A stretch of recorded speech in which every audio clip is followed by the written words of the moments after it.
Hello everyone, কেমন আছো সবাই? আজকে করবো পাবদা মাছের তরকারি আর আলু ফুলকপি ভাজা। তো প্রথমে মাছগুলোকে লবণ হলুদ মেখে নিয়েছি, তারপর কড়াইতে দিয়ে দিয়েছি তেল। তারপর ভালো করে মাছগুলোকে ভেজে নেব।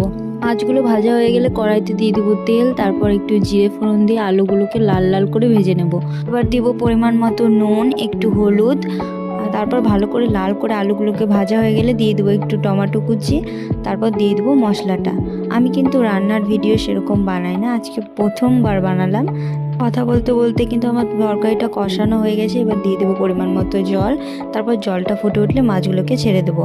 তরকারিটা নামানোর আগে একটু দিয়ে দেবো ধনেপাতা কুচি আর জিরের গুঁড়ো, তারপর তরকারিটাকে নামিয়ে নেবো। তো এটা আমার মাছের তরকারি কিন্তু রেডি।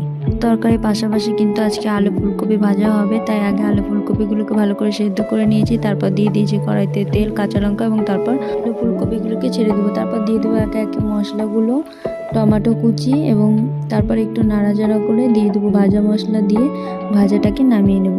আজকে রান্না তো কমপ্লিট। আর ফুলকপির এই ভাজাটা আমার খুব পছন্দের, তো এখন টেস্ট করে দেখব।